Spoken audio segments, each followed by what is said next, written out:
A very good morning to all of you. Now we are going to start the next part of electricity. Myself, Mayank Tiwari, your physics teacher from GPS. So are you ready? Hello बच्चों, a very good morning to all of you. Today I am going to teach you the next episode of electricity. In this episode we will cover all the numerical related with electrical energy. जैसा कि आपको याद होगा last episode में मैंने आपको सारे electrical energy के फॉर्मूलाज कवर करा दिए थे. आज हम उसी के आगे बढ़ेंगे और इसके न्यूमेरिकल्स को सॉल्व करेंगे. लेकिन उससे पहले थोड़ा सा रिवीजन करा देता हूं आपको फॉर्मूलेज का, जिससे कि आपको प्रॉब्लम नहीं होगी. एक फॉर्मूला हमने पढ़ा था इलेक्ट्रिकल एनर्जी में, पावर इनटू टाइम. याद आ रहा? Electrical energy is defined as the product of electrical power in time. तो यहां से देखो, अगर हम P की वैल्यू को VI कर दें तो यहां पर फॉर्मूला बन जाएगा VIT बन जाएगा. अच्छा, दूसरी बात देखो, अगर हम V equal to IR put कर दें इसी फॉर्मूले में, तो ये फॉर्मूला बेटा अब कैसा बन जाएगा? E equal to I square RT बन जाएगा. अगर मान लो हम I equal to V upon R इस फॉर्मूले में पुट कर दें तो ये फॉर्मूला कैसा बन जाएगा? E equal to V square T upon R. तो ये कुछ फॉर्मूलाज हैं जिनकी हेल्प से हम अपने न्यूमेरिकल्स को सॉल्व करेंगे. लेकिन एक प्रॉब्लम और आएगी. प्रॉब्लम वो ऐसी आएगी, कुछ न्यूमेरिकल्स ऐसे हैं जो बिल्कुल लॉजिक बेस्ड है. यहां पर ऐसा नहीं होगा कि आपने फॉर्मूले पुट किया और आपका आंसर आ गया. वो बिल्कुल लॉजिकल नहीं है. थोड़ा सा ट्विस्ट डालेंगे क्वेश्चंस में और उनको सॉल्व कराएंगे. तो बेटा नोट करना चाहो तो नोट कर लो. अगला न्यूमेरिकल आपके सामने ये रहा स्क्रीन पे. 5 करोड़ रुपए के लिए. सर जी जल्दी दो, हमें जीतना है. चलो देखो,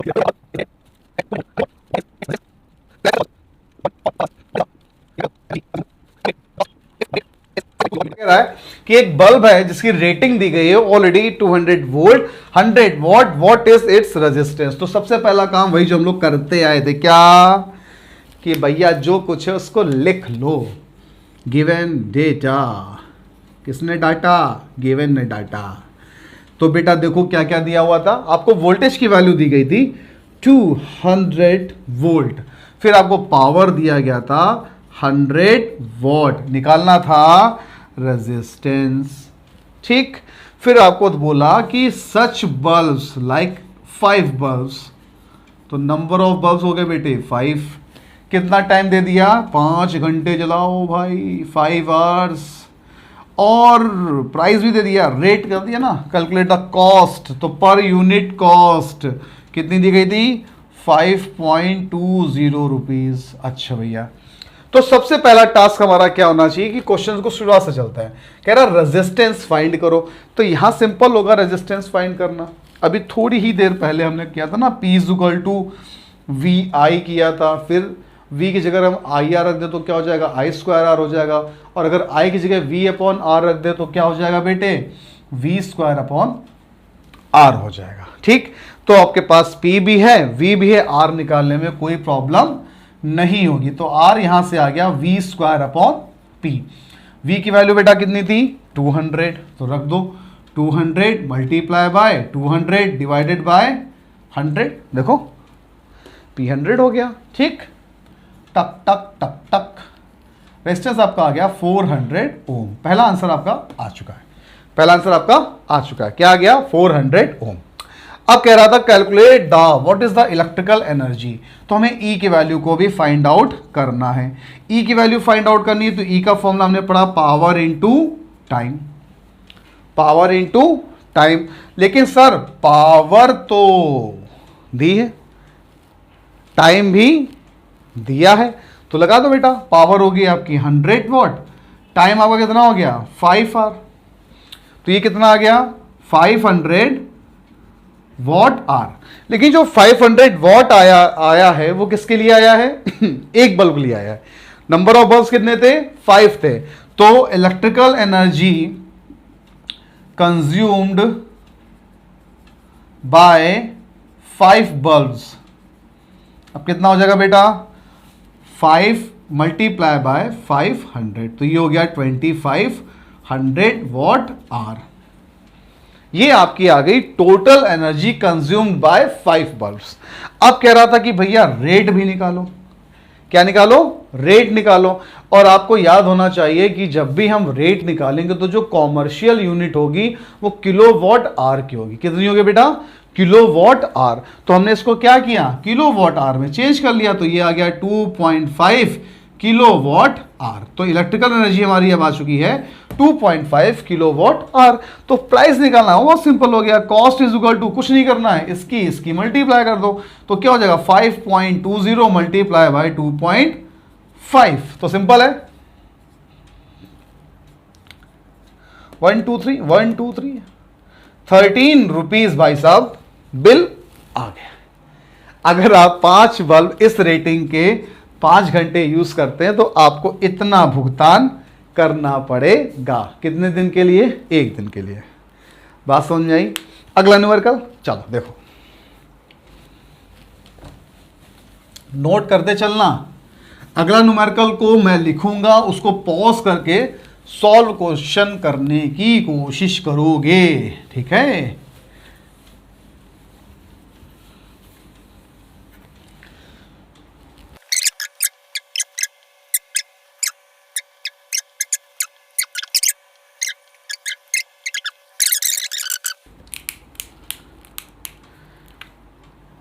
वन टू थ्री फोर 5 6 7 8 9 10 हो गया क्वेश्चन। चलो देखो बेटा, क्वेश्चन सिंपल वे में आपसे कह रहा है कि एक हाउस है, एक ही हाउस होता है, 50 का होते हैं।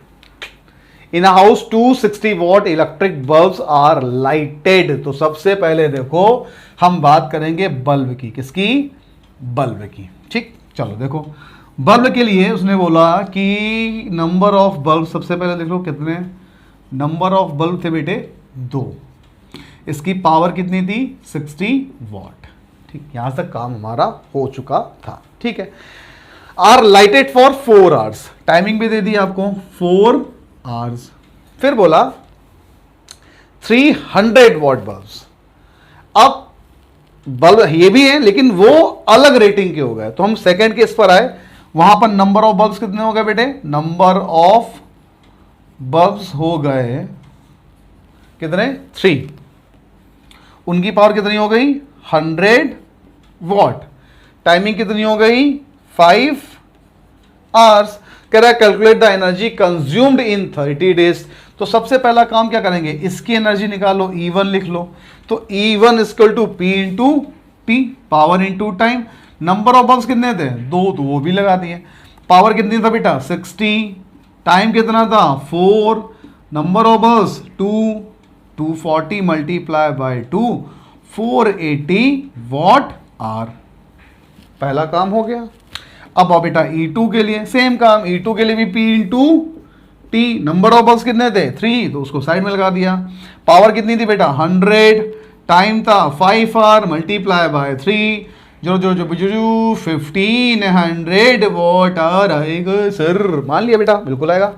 अब टोटल एनर्जी का देखो, टोटल एनर्जी तो कितनी हो गई?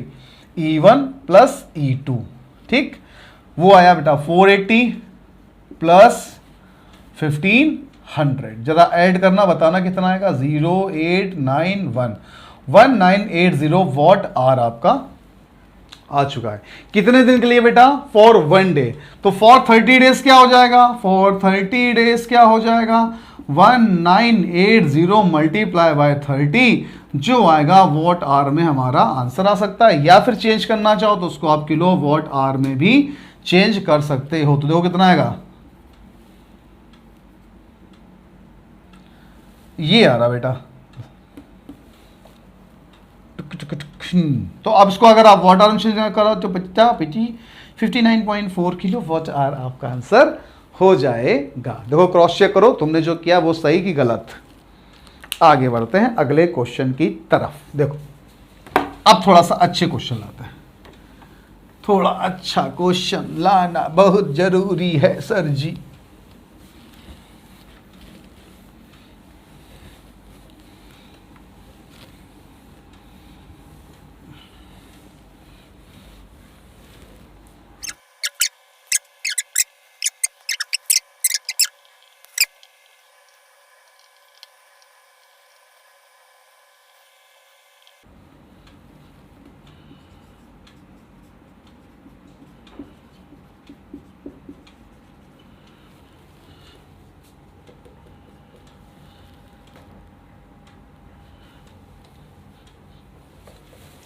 तो देखिए बच्चों, क्वेश्चन बड़ा सिंपल आपके सामने है। कह रहा है 2 lamps, one rated 40 watt two 20 volt and the other 60 watt at 220 volt are connected in parallel connection to the electric circuit at supply 220 volt. तो सबसे पहले क्या करते हैं, हम इस पे एक डायग्राम को ड्रॉ कर लेते हैं कि अगर पैरेलल कनेक्शन में हमारे लैंप कनेक्टेड होंगे तो वो कैसे दिखेंगे।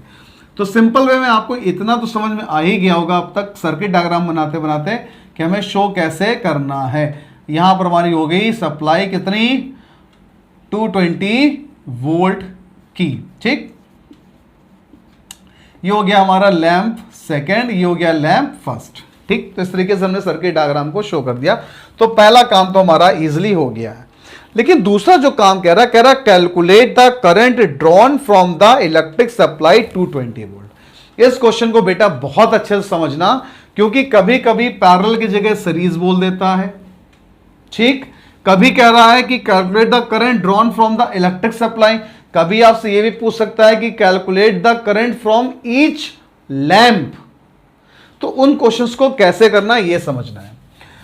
सबसे पहले हमारा आया गिवन डेटा। गिवन डेटा क्या कह रहा है, क्या क्या दिया हुआ है उसको नोट कर लो।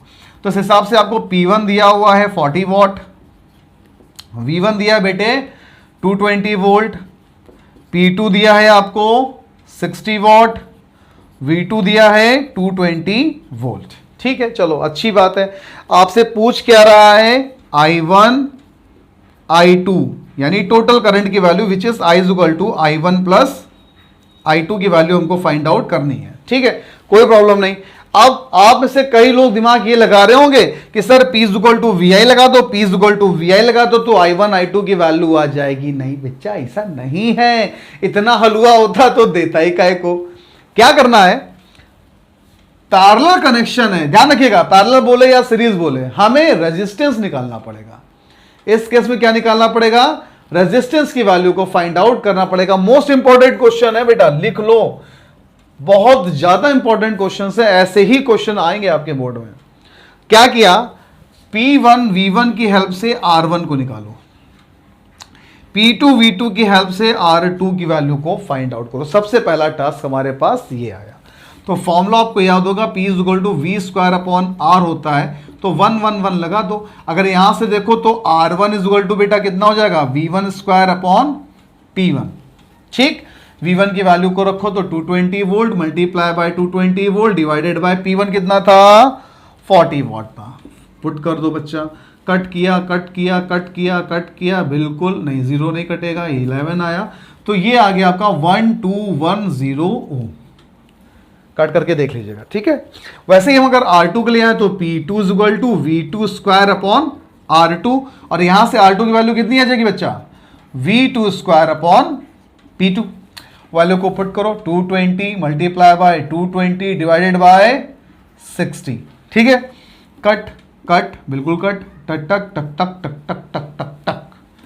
देखो जरा, जीरो तो वैसे ही का वैसा आ गया, 11 2 22 2 2 2 2 2 2 2 2, यही आ रहा ना, बिल्कुल, डिवाइडेड बाय 3। कोई बात नहीं, इसको चेंज ना करो, ऐसे बनाने दो। R1 आ गया, R2 आ गया, ठीक। R1 R2 आने के बाद आपसे बोला ना उसने कि पैरेलल में, तो टोटल रेजिस्टेंस निकालो, 1 upon R equal to 1 upon R1 plus 1 upon R2। सबकी वैल्यू को पुट करो, 1 अपॉन 1210, इसको करोगे तो क्या हो जाएगा, 3 अपॉन 2420, ठीक। एल्शियम लोगे तो बेटा 2420 ही आएगा, ये तो आपको जन्म सिद्ध पता होगा। यहाँ 2 आ गया, यहाँ 3 आ गया, तो ये हो गया 5 डिवाइडेड बाय 2420। अगर हम R की वैल्यू को यहाँ से निकालें तो वो आ जाएगा 2420 डिवाइडेड बाय 5। डिक डिक डिक डिक डिक डिक डिक डिक काटोगे तो ये आगा आगा आगा आगा, हाँ 484 ओम। कितना आ गया, 484 ओम आपके रेजिस्टेंस की वैल्यू आ गई। पूरा आंसर आ गया यार, 484 जैसे ही आया हमने लगाया दिमाग, I equal to V upon R कर दो ना सर, V 220 था, ये 484 है, डिवाइड करो डिवाइड करो डिवाइड करो बच्चा। आई थिंक 0.45 एम्पियर के नियर अबाउट आपका आंसर आएगा। इसको करके देख लीजिएगा, ठीक है। 0.54583 ऐसे ऐसे कुछ क्वेश्चन आगे बढ़ेगा जा करके, तो आप 0.45 तक मेरे हिसाब से ही आना चाहिए, देख लीजिएगा एक बार। तो यहां हमने क्या किया, टोटल करंट की वैल्यू को इजिली फाइंड आउट कर लिया। इस तरीके के क्वेश्चंस आपको कई सारे मिलेंगे। चलो एक क्वेश्चन और कराता हूं, प्रैक्टिस करके देखो। फिर से एक बार अगर दिक्कत हुई है तो एक बार फटाफट फिर समझ लो। अगर ऐसा क्वेश्चन आता है और आपसे कह रहा है कि lamp are connected in series और पैरेलल, तो ध्यान रखना है कि हमें उसके रेजिस्टेंस निकालने पड़ेंगे।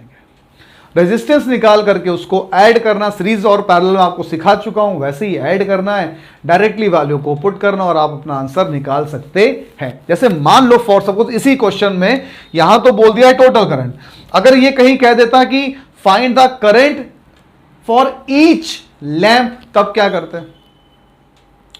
तब क्या करते? सिंपल था, देखो यहां पर अगर आप गौर करो, यहां पर और यहां पर, तो 220 वोल्ट इसके पास भी, 220 वोल्ट इसके पास भी, R1 इसका भी निकाल चुके हो, R2 इसका भी निकाल चुके हो, तो I equal to V upon R, I equal to V upon R करके वहां से हम I के वैल्यू को भी निकाल सकते थे।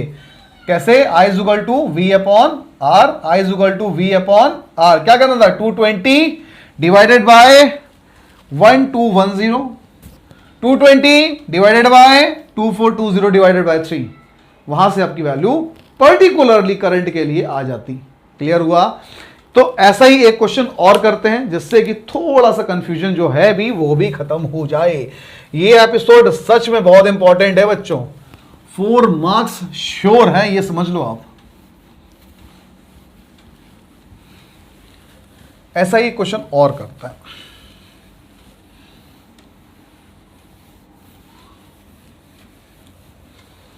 चलो देखो,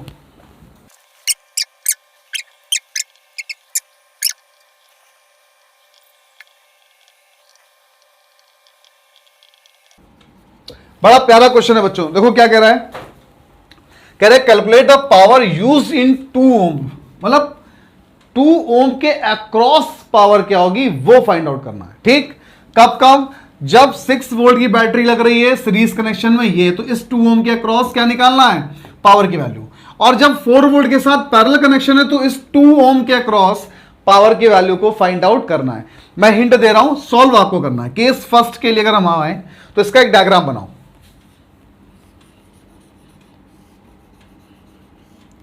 ठीक, ये आपकी बैटरी कितने की थी? 6 वोल्ट की थी। रेजिस्टेंस कितना था बेटा? ये 1 ओम था और ये 2 ओम था।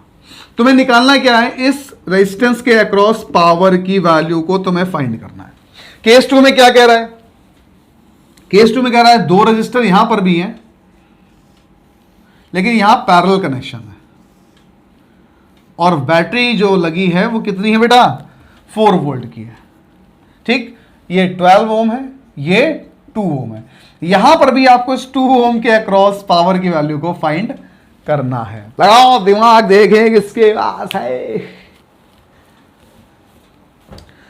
चलो भाई, दिमाग लगा लिया।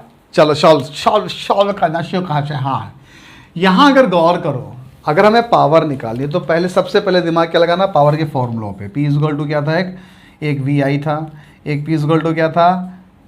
I स्क्वायर R था, एक क्या था? P equal to V square upon R था। अब हमें दिमाग ये लगाना है कि हमें किसके साथ कौन कौन सा काम कर सकते हैं। अगर हम इसकी बात करें तो हमें ये मालूम है कि ये सीरीज कनेक्शन और इसके अक्रॉस क्या सेम जाएगा बेटे? सिर्फ करंट सेम जाएगा। तो अगर हमें करंट लगाना है तो हमें करंट की वैल्यू को फाइंड करना हर हाल में पड़ेगा। सिंपल बात समझा रही? करंट की वैल्यू को हर हाल में फाइंड करना पड़ेगा। तो सिंपल है, R निकाल लो। रेजिस्टेंस किसमें है? सीरीज में है, R1 प्लस R2 कर दिया। तो यहां से बेटा क्या गया? 1 प्लस 2 3 ओम आ गए। अब I इक्वल टू क्या लगा दिया? V upon R। सिंपल है, I इक्वल टू क्या लगा दिया? V upon R, 6 upon 3। तो ये कितना आ गया बेटा? 2 एम्पियर। ठीक, अब पावर में इसके अक्रॉस निकालनी थी तो कोई दिक्कत नहीं। P इक्वल टू क्या था? I square R। तो जो करंट ये 2 एम्पियर वो इसके अक्रॉस भी होगी और इसके अक्रॉस भी होगी। सर बिल्कुल होगी। रख दो बेटा, I2 का स्क्वायर R2, 4 इंटू 2 8 वॉट आपका आंसर।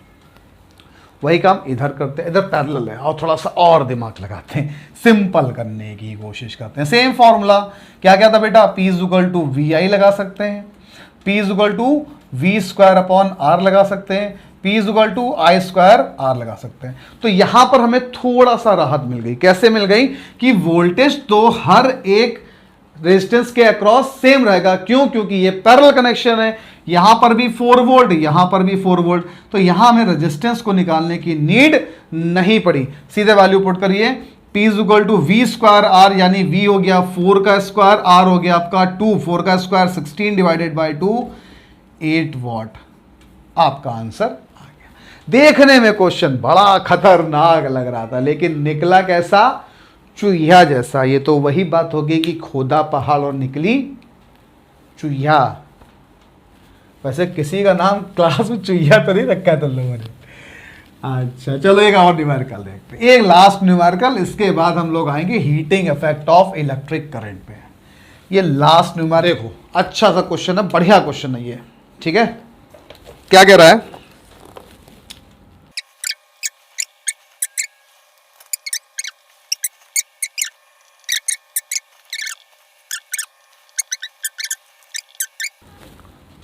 Bye them. ये क्वेश्चन है आपके सामने, बड़ा अच्छा क्वेश्चन मिला है। कह रहा two exactly similar electric lamp are arranged in parallel and then in series. If the parallel and series connection of lamp are connected to 220 volt supply 1 by 1, what will be the ratio of electric power consumed by them. मतलब कि वही काम है, दो lamp है, एक बार इनको किसमें हमने अटैच किया है? सीरीज में। ठीक है, ठीक है, ठीक है, ठीक है। इसमें भी सप्लाई हम दे रहे हैं 220 वोल्ट की। ठीक, एक L1 ये हो गया, L2 ये हो गया, और एक बार ये कनेक्टेड है किसमें बेटा? पैरेलल में। थोड़ा सा दिमाग अपना जरूर लगाओ, मैं तो क्वेश्चन सॉल्व करा ही दूंगा, लेकिन अपना दिमाग जरूर लगाओ। ये L1 हो गया, ये L2 हो गया। ठीक है, कह रहा है कि अगर ऐसा कनेक्शन है, ठीक है, तो इसके इलेक्ट्रिक पावर में और इसके इलेक्ट्रिक पावर में रेशियो क्या होगा? दोनों का अगर इलेक्ट्रिक पावर हम निकालते हैं तो दोनों का रेशियो क्या आएगा? निकालो जरा, देखें कितनी दम है।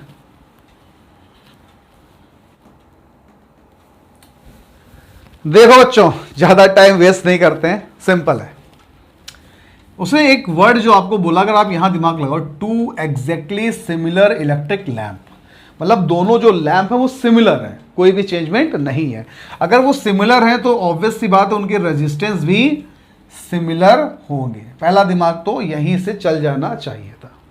अगर यहां पर सिमिलर अगर हम देख रहे हैं तो इसका टोटल रेजिस्टेंस कितना आ जाएगा बेटे?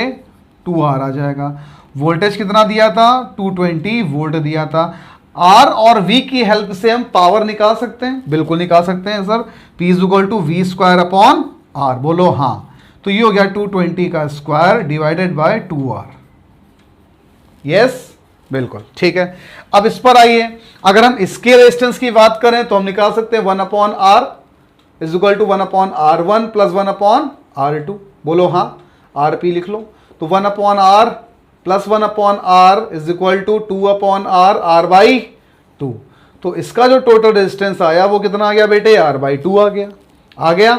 वोल्टेज कितना था इसका बेटा? 220 वोल्ट था। पावर वैसे जैसे वहां निकाली थी वैसे पावर यहां निकाल दो। P इज इक्वल टू क्या हो जाएगा? V स्क्वायर अपॉन R, यानी 220 का square divided by R by 2। तो जो 2 था वो ऊपर आ जाएगा, आ जाएगा। अब सिंपल है यार, P1 अपॉन P2 निकालना है, रख दो वैल्यू सबकी। P1 की वैल्यू रखो सबसे पहले, तो 220 का स्क्वायर यानी 220 इंटू 220, लो सिंपल कर देते तुम्हारे लिए, डिवाइडेड बाय 2R। ठीक, अब इधर आओ, तो इसको रखोगे तो मल्टीप्लाई यहीं से हो जाएगा ना, 220 इंटू 220, और ये जो नीचे था वो चला जाएगा ऊपर। ये 2 रखना मत भूलना मेरे भाई, ये इसके साथ ही है, मल्टीप्लाई बाई 2। ये कहाँ चला जाएगा? ऊपर चला जाएगा। सर जी काट डालो, शाबाश, चुप्पू चुप्पू शिशुप्पू। तो बेटा आपके सामने आपका रेशियो आ चुका है 1 डिवाइडेड बाय 4, यानी 1:4। ओके बच्चों, तो अब हम शुरू करने जा रहे हैं heating effect of electric current. Numerical मेरे अकॉर्डिंग काफी हो चुके हैं। अगर इसके अलावा, इसके बावजूद अगर आपको कोई प्रॉब्लम आ रही है तो you can ask me in comment section, मैं आपको उसका आंसर दे दूंगा। अब शुरू करते हैं heating effect of electric current. इसमें है क्या, क्या है ऐसी बला, ये फटाफट खत्म करते हैं। छोटा सा टॉपिक है, heating effect of electric current. अगर आप गौर से इस पूरे सेंटेंस को पढ़ोगे तो आपको समझ में आ जाएगा कि हम हीटिंग इफेक्ट की बात कर रहे हैं जिसमें इलेक्ट्रिक करंट का यूज किया जा रहा है। तो सिंपली वे में अगर हम इसको डिफाइन करने आए तो बड़ा सिंपल है कि when an electric current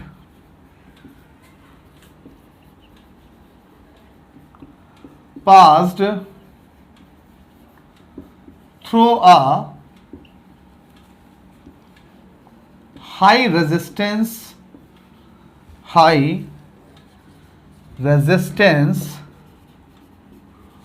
wire like nichrome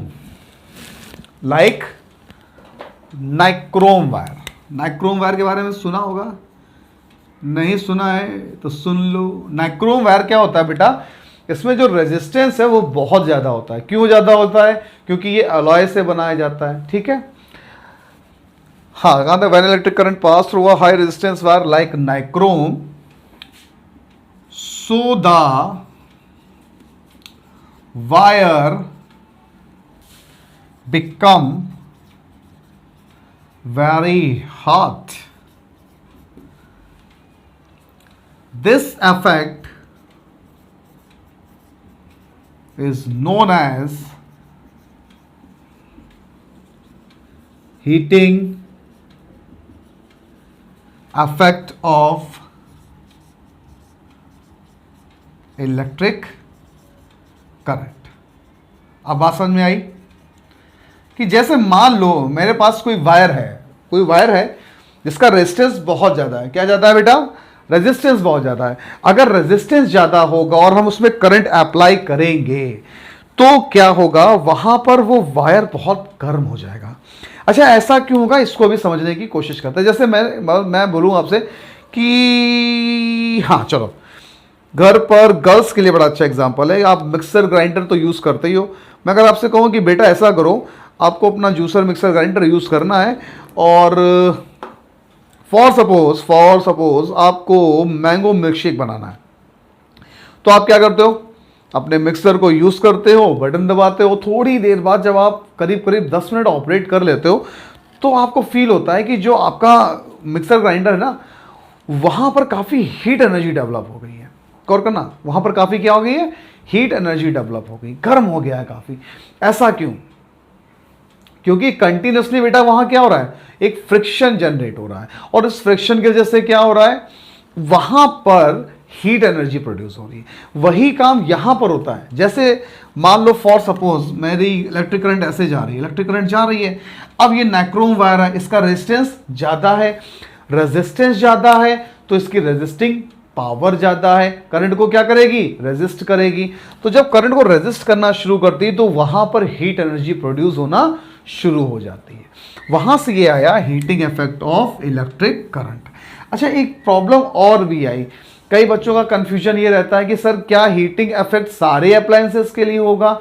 तो बेटा सारे अप्लायंसेस के लिए नहीं होगा। पहले इसको समझते हैं फिर उसके आगे बढ़ते हैं। एक हमने फॉर्मूला पढ़ा था वर्क डन का, याद होगा, W=QV, याद आ रहा है? हाँ। अच्छा, Q= क्या पढ़ा था बेटे? IT पढ़ा था। अगर हम इसको यहां पुट कर दें तो W क्या हो गया? VIT। और अगर as per Ohm's law V=IR लगा दें तो यही फॉर्मूला अब क्या बन गया? W=I²RT। तो अपने नाइक्रोम वायर के केस में क्या हुआ ये देखते हैं। जैसे मान लो ये हमारा नाइक्रोम वायर था। अब इसमें अगर हम ये कहें कि वर्क डन क्या हुआ तो आपको भी मालूम है यार, याद आ रहा ना, कंजर्वेशन ऑफ एनर्जी पढ़ा था कि वर्क डन जो है, वर्क डन तभी तो हम कर पाएंगे जब हमारे पास एनर्जी होगी। तो क्या हुआ? वर्क डन करने के लिए इलेक्ट्रिकल एनर्जी आई। तो सबसे पहले तो बात यह है कि जो वर्क डन था वो इलेक्ट्रिकल एनर्जी के इक्वल हो गया। और फिर यही इलेक्ट्रिकल एनर्जी जब अप्लायंसेस में गई तो ये इलेक्ट्रिकल एनर्जी किस में चेंज हो गई बेटा? हीट एनर्जी में चेंज हो गई। यानी W जो था वो पहले इलेक्ट्रिकल एनर्जी बना और फिर वो किस में बन गया? हीट एनर्जी में बन गया। अब एक पॉइंट यहीं पर रुक करके सुन लो। जरूरी नहीं है कि ये सारे अप्लायंसेस में complete electrical energy heat energy में कन्वर्ट हो जाए। जैसे मैं फैन की बात करूं, फैन की बात करूं तो वहां पर हम इलेक्ट्रिकल एनर्जी दे रहे हैं और उसके रिस्पेक्ट में क्या मिल रही है बेटा, मैकेनिकल एनर्जी मिल रही है और little bit of heat energy मिल रही है। ये बातें हम किसके लिए कर रहे हैं, हम उन अप्लायंसेस के लिए कर रहे हैं जहां से हमें हीट एनर्जी चाहिए, जैसे कि geyser, electric heater, electric kettle. यहां पर क्या है, हमें हीट एनर्जी की नीड है, तो वो केसेस में हम इस प्रिंसिपल को अप्लाई करेंगे कि इलेक्ट्रिकल एनर्जी जो था वो हीट एनर्जी में कन्वर्ट हो गई। तो उसके अकॉर्डिंग अब फॉर्मूला हमारे पास क्या आ गया, H is equal to I square R T. बात समझ में आई, इसको नोट करो, फिर आगे बढ़ते हैं हम लोग फटाफट।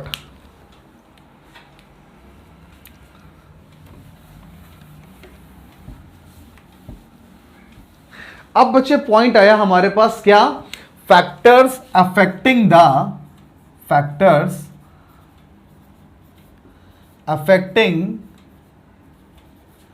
द हीट प्रोड्यूस्ड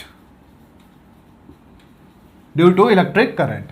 तो हमारे पास अभी हमने फॉर्मूला पढ़ा था, सबसे पहले बेटा वही लिख लो, H is equal to I square R T. तो इस फॉर्मूले से सभी कुछ क्लियर हो गया। देखिए पहला पॉइंट क्या आ गया, square of current, square of current. दूसरा पॉइंट क्या आ गया बेटे, रेजिस्टेंस ऑफ द वायर। और तीसरा पॉइंट क्या आ गया बच्चा, टाइम आ गया।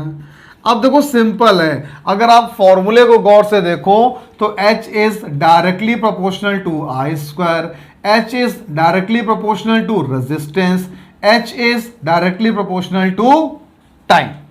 ठीक, अगर यहां गौर से देखो तो हमें यह बात पता चल रही है कि करंट अगर 2 टाइम इंक्रीज करेगा तो हीट एनर्जी 4 टाइम इंक्रीज कर जाएगी।